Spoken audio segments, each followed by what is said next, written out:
Good morning, everybody. My name is Judith Finnemore, and I am the consultant who is working with the Rosary private school in Sharjah. A number of parents have asked me to tell them about the British National Curriculum, also known as the English National Curriculum.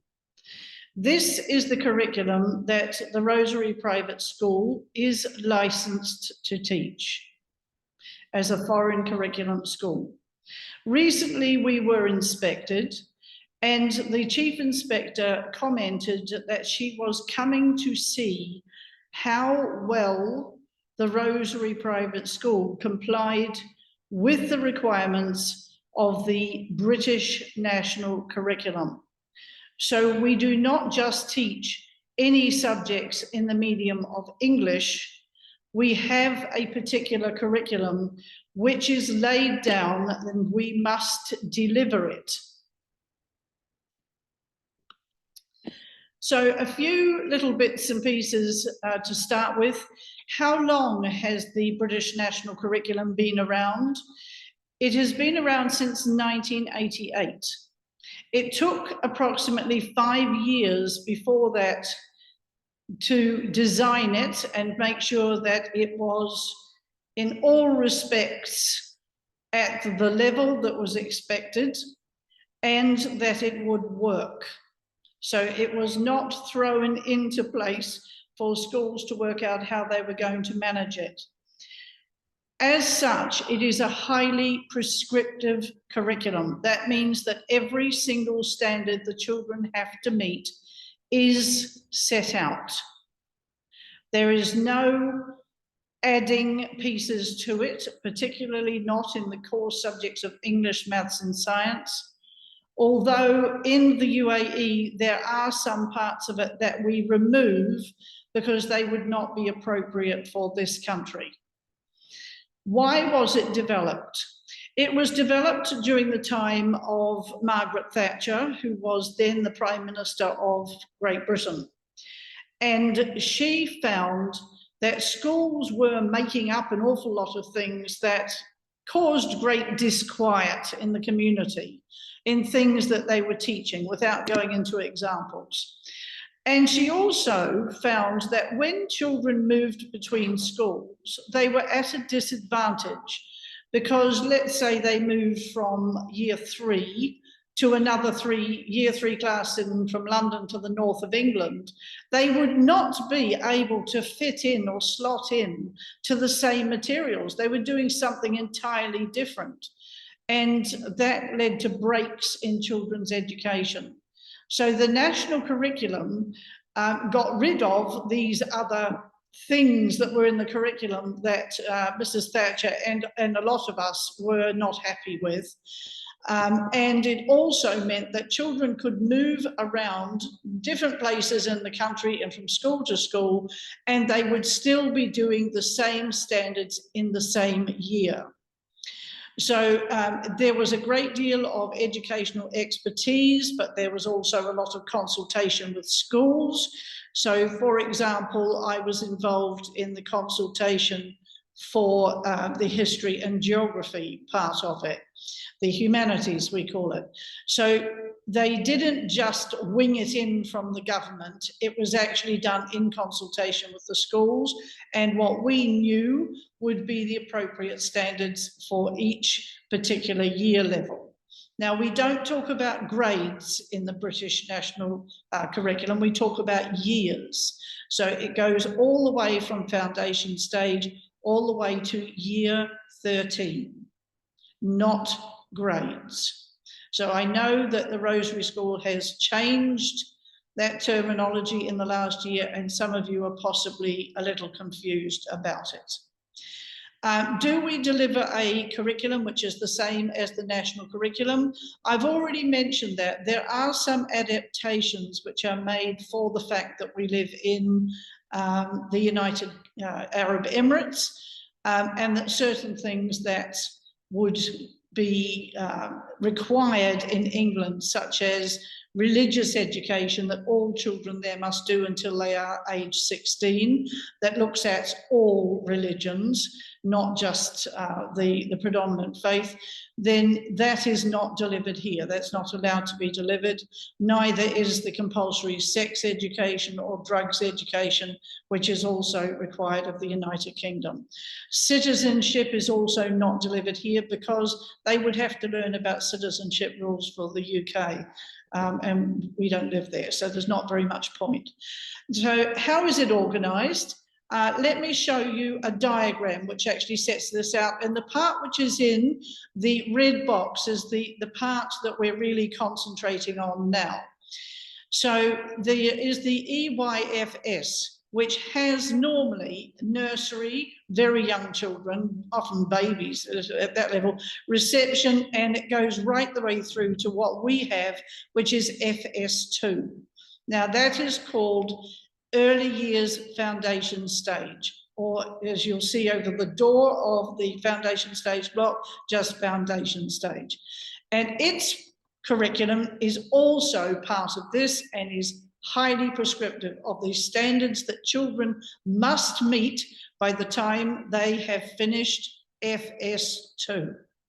Many of them do. Many of them are well over or in excess of those standards. And that is where we want them to be. So they don't have to be at that stage when they come to school, but they should be there before they move into year 1. So we have key stages, not phases. Now, in the Ministry of Education system, they have phases. Just wipe those out, please. It is key stages in the English National Curriculum. Years 1 and 2 are key stage 1. At the end or during year 1, children undertake a phonics test. That is not a test which the teacher gives them a piece of paper and they have to fill it in.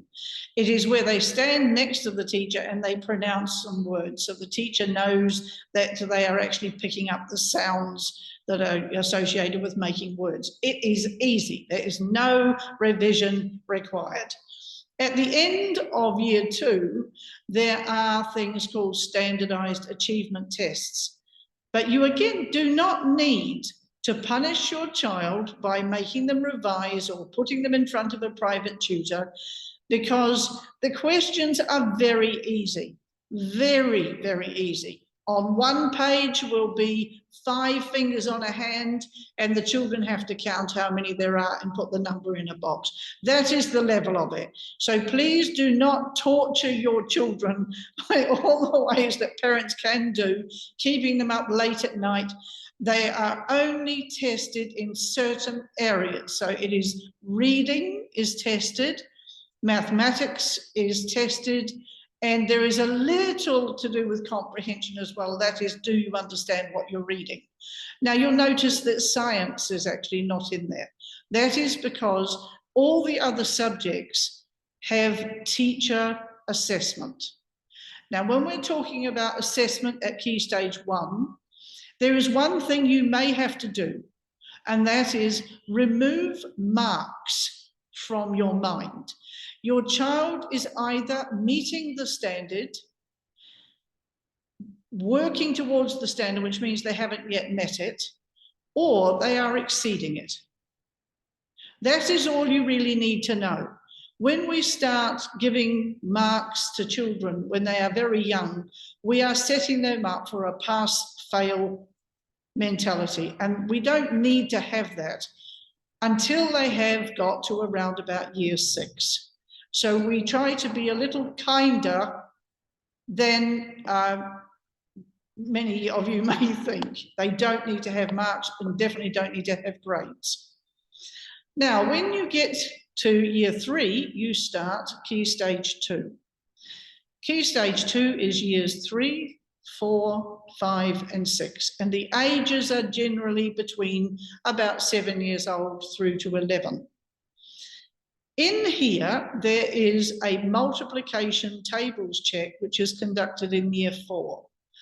So that is one area you could help, making sure your children know their times tables by the time they get to year 4. These are times tables from 1 to 12. There is also at the end of year 6, which marks the transition between primary and secondary, another battery of Key Stage 2 SATs, Standardized Achievement Tests. So these tests will only be taken from the standards which are published in a set of booklets that have been uploaded onto School Voice, so you can see. They will not be throwing at the students things that are not published national curriculum standards. Key Stage 3 is the beginning of secondary, and that is years 7 through to 9. Ages 11 to 14 approximately, and you will notice that there is no SAT at the end of it. There was until 2009, when there was a political incident in Britain, when they decided that they would abandon the end of Key Stage 3 SAT tests. No bad thing, but teacher assessment was required. Now, you will see that the Key Stage 2 SATs at the end of year 6 are there. Your children also do the GL-CAT tests. They cannot be revised for. And they test children at various levels on their linguistic skills of words, of vocabulary, for example. They test them on things like spatial reasoning, which, believe me, certainly cannot be revised for. If you fold a piece of paper and unfold it, where was the hole, etc. Those kind of things. They are trying to see how children function in their minds, in thinking. Can they reason their way through things? So those tests are really, really important because they have now made them so sophisticated they can predict your child's IGCSE results, AS level results, and A level results at the end of year 6. So they have to be taken seriously. But as I've said, there is very little point in your children practicing those tests. You can get booklets, and there are organisations that will coach your children to do them. But when your children are coached to do those tests, they are not getting a score which is very realistic of their real ability. All they're doing is just regurgitating a technique. So I would advise you not to do that. Also, they're very useful because they help the school to see the progress of a child. So if they were predicted to get a D grade and they get an A star grade in IGCSE, that is tremendous progress. And it certainly can happen that way. So, but it is important that they take them seriously. That's all I can say. They shouldn't go into them flippantly. I have a girl doing history at the moment who certainly did not take them seriously and got some very low target grades. But her classwork and hopefully her coursework coming in this week will be an A star. So if they don't take them seriously, you know, they have the idea they get their target grades and they're not very high. So that may be very demoralizing for them. Just letting you know that.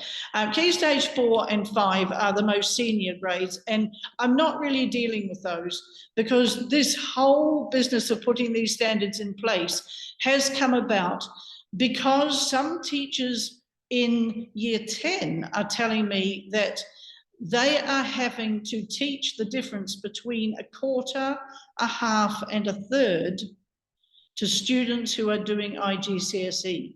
Now, I know that the standard for, you know, what does a fraction represent comes in at around about year 3, but there they are 7 grades later, and it hasn't been either, it hasn't been taught or it hasn't been understood, or they have learned it by rote and it's gone, with one of those things that when you rote learn, you forget if you don't use it.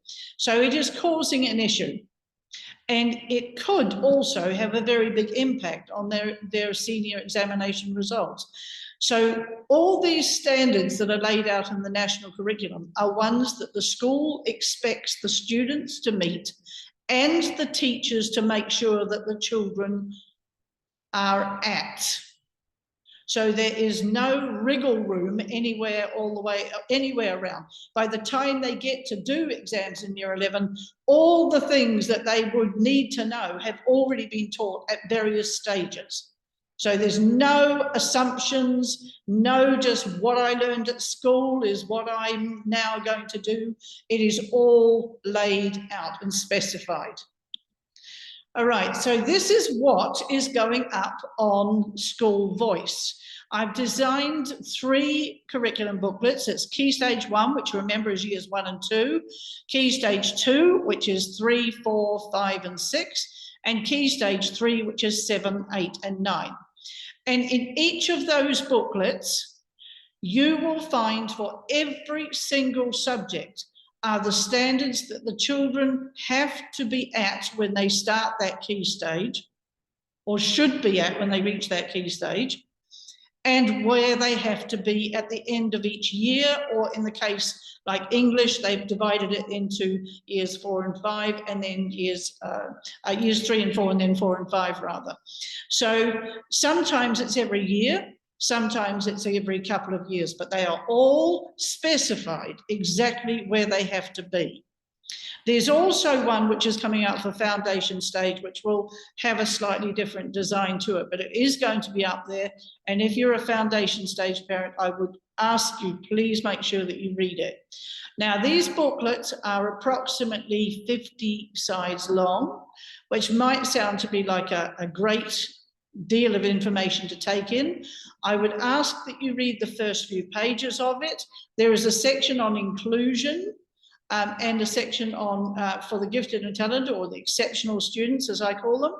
That is near the back of it. But there's a lot of important information. So, for example, Key Stage 1, there are spelling words that the children have to learn, and it's in that booklet.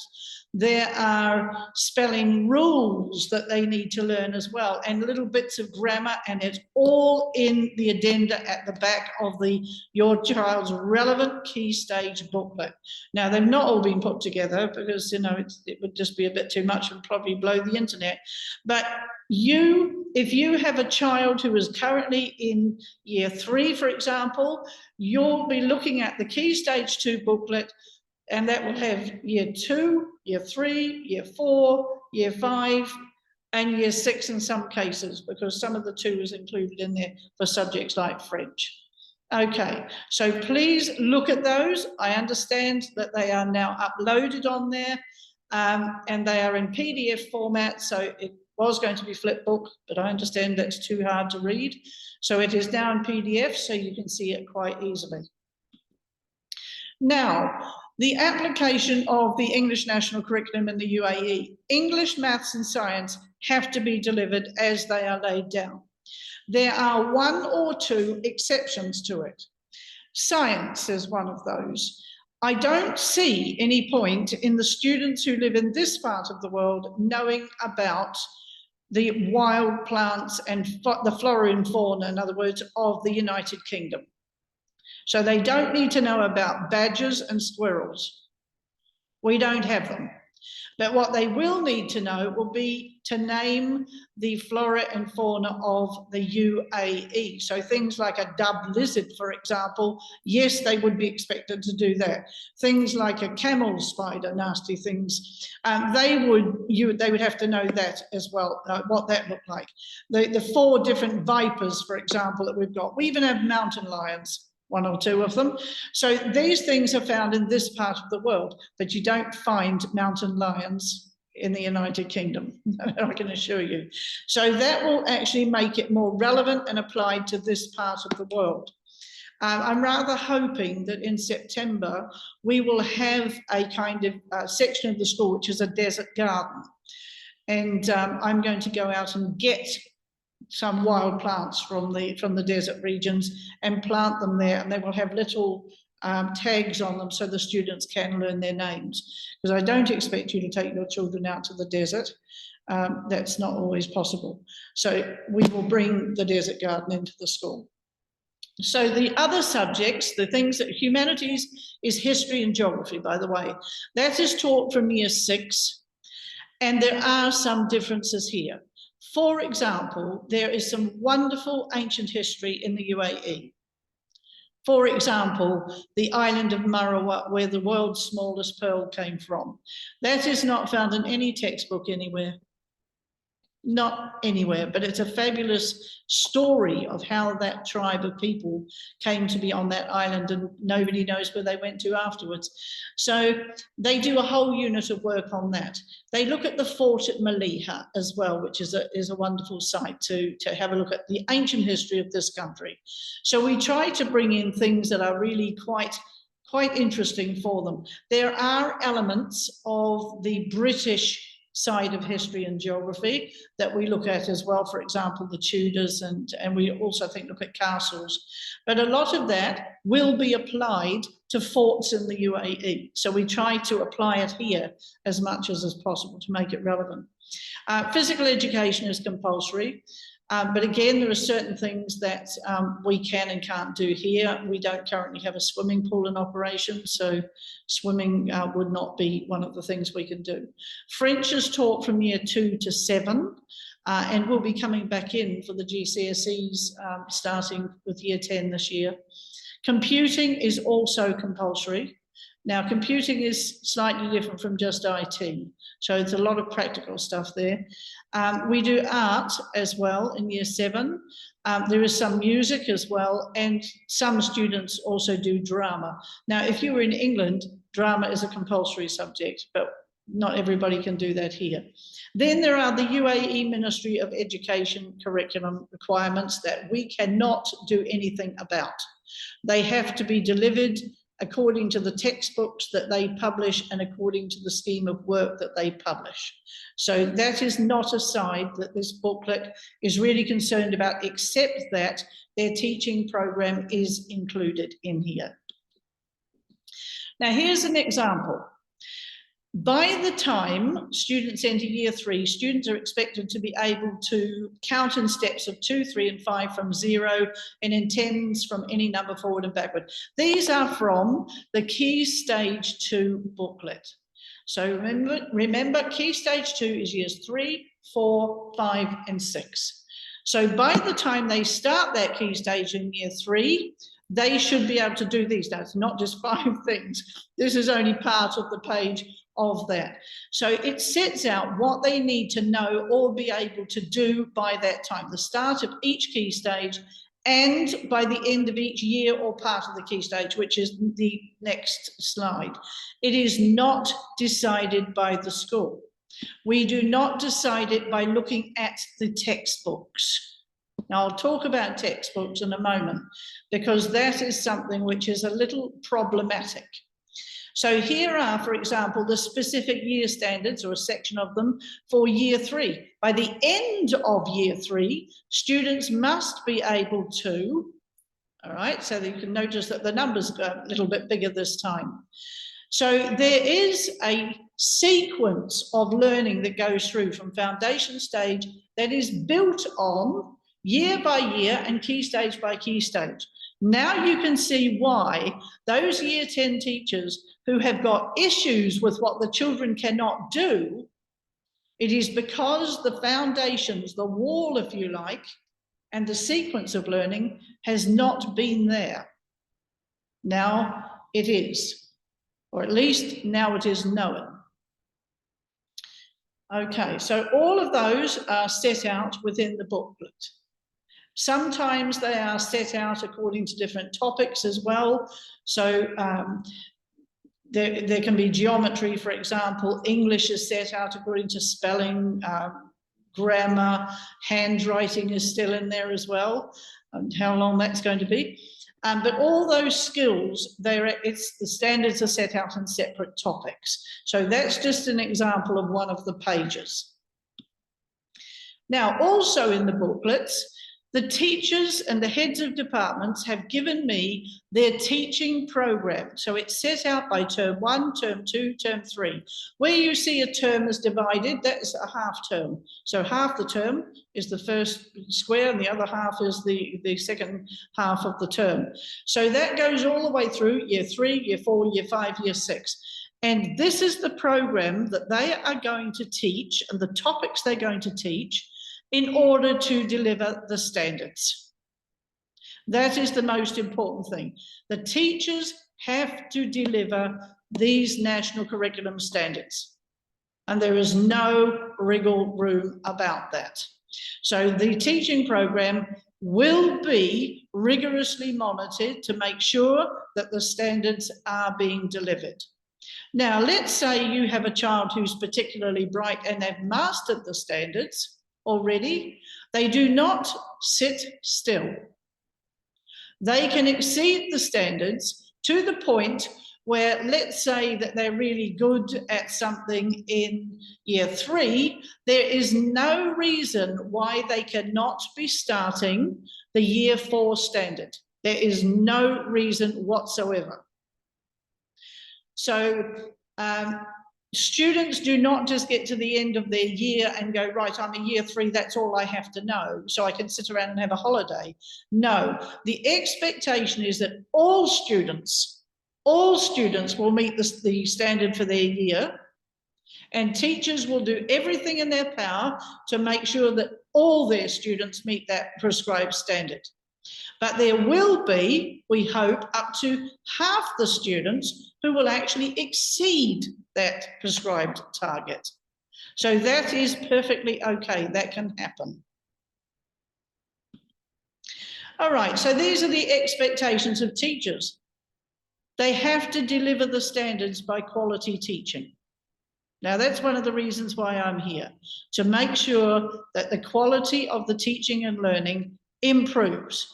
Now, the inspectors found it had. We'd moved from acceptable up to good, which means that the quality of the teaching had improved. We also have to have teachers who realize that students are at different stages and plan lessons accordingly. All students meet the standard and some will exceed them. Now, this is a nice diagram that I use when I'm training. So some students have met the standard, but they need a bit of help. They need a bit of help with it. So we call those a novice. So they need some assurance to make sure they've got it right. The next level is we have the apprentice. The apprentice, they have the basics, but perhaps they lack the confidence. So they need somebody who's there to give them a little jog occasionally.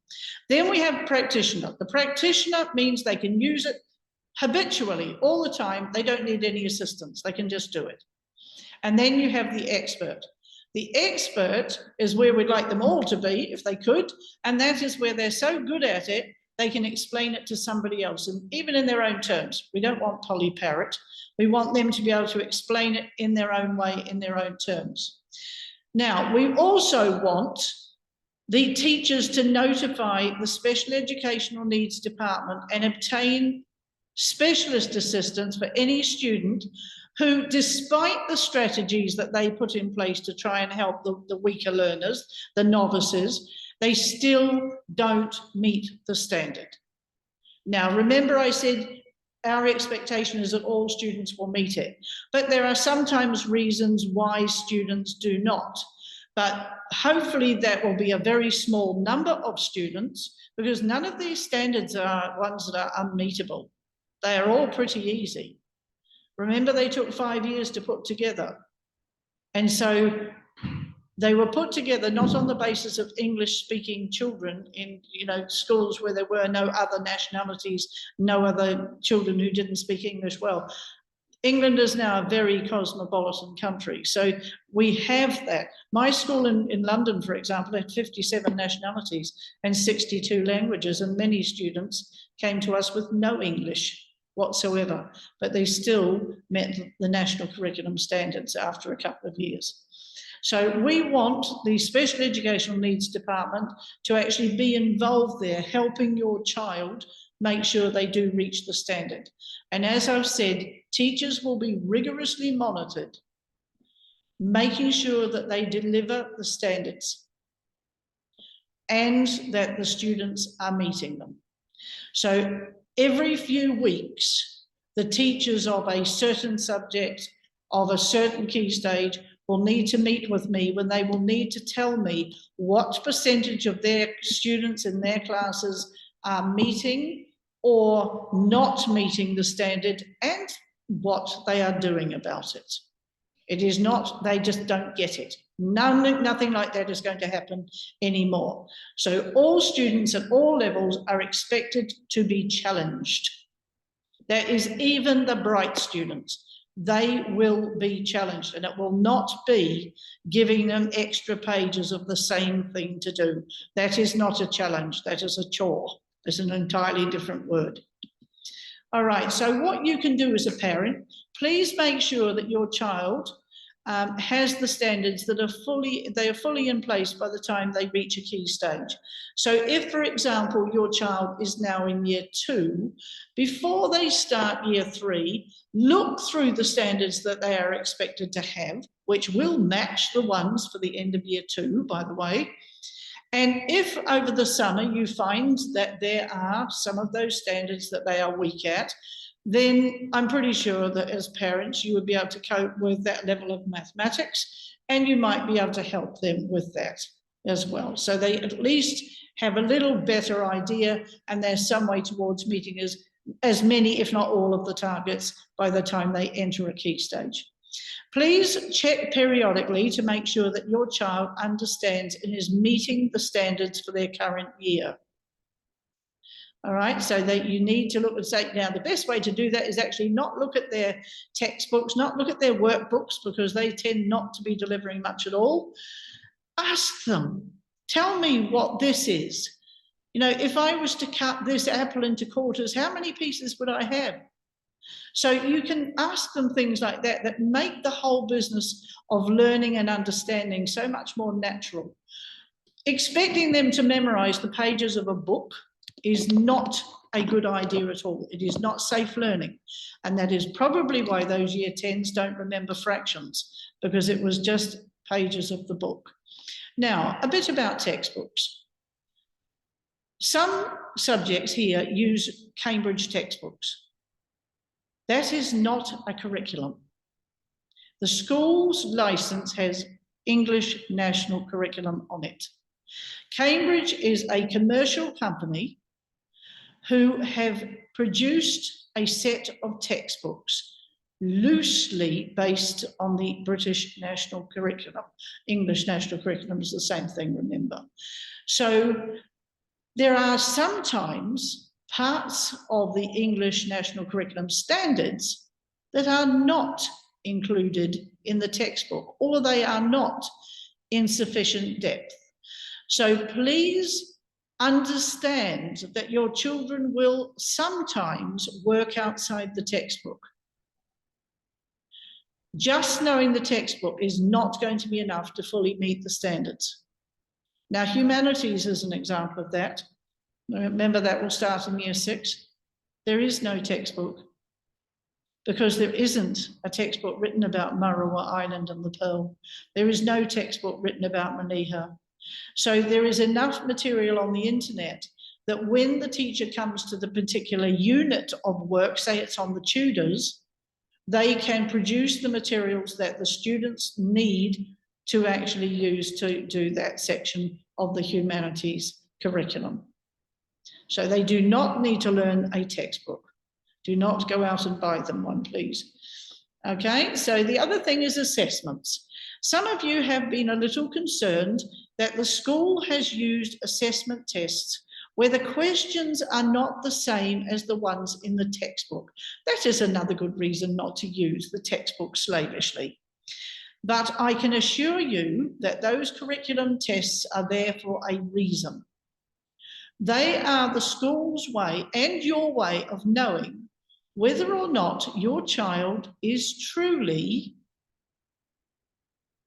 in line with the national curriculum standards, because that is where those tests are taken from.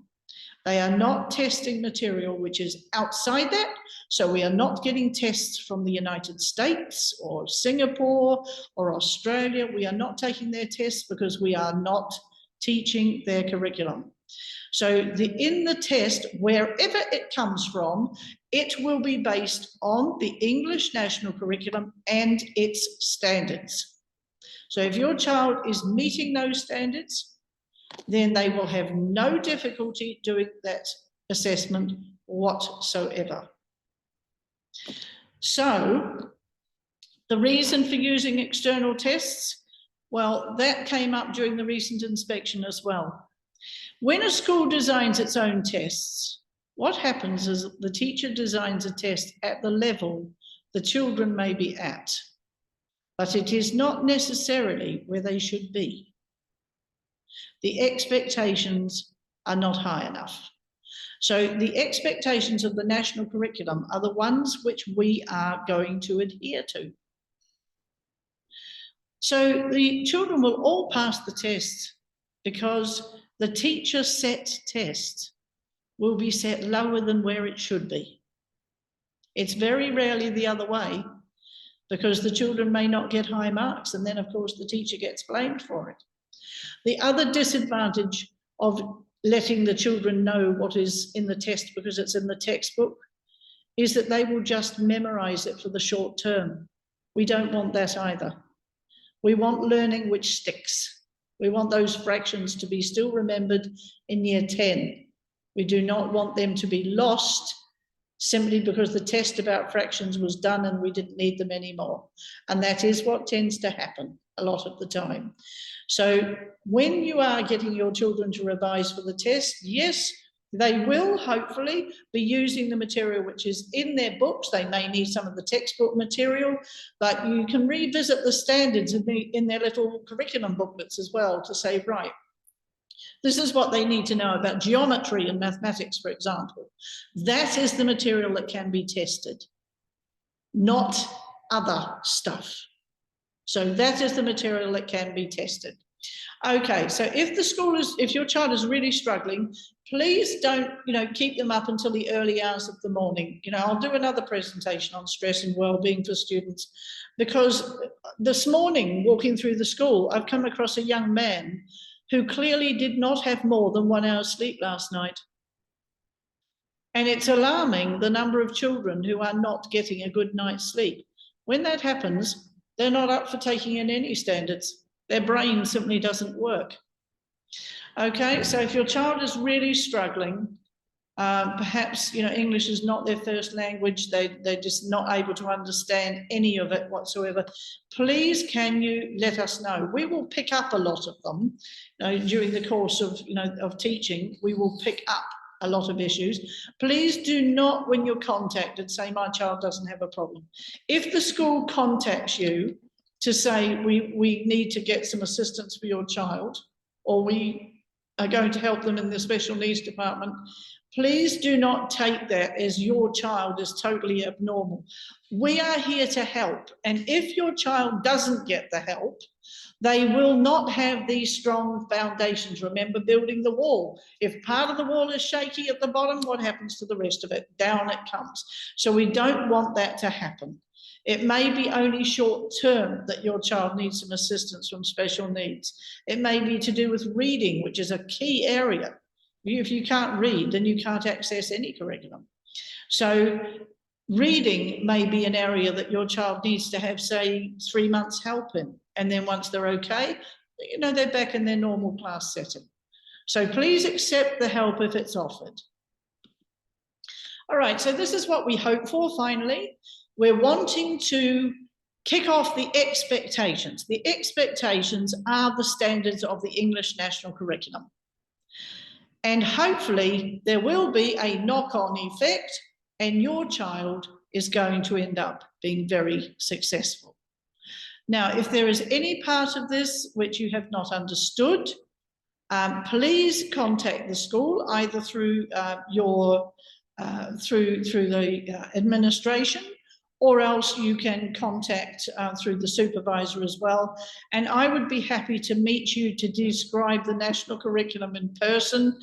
But there is almost everything you need is in these booklets. And I think I can say that because I did show them to a friend of mine who's in England, and they said, goodness me, they would like to copy the same thing for their own school. So you're very lucky that all the standards have been put in there. This is not just a general overview of all the subjects your child has been taught.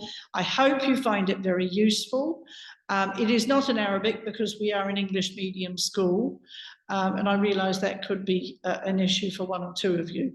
So use Google Translate or whatever you use to translate it. Okay, thank you very much for listening. And I hope you have a very pleasant day. Thank you.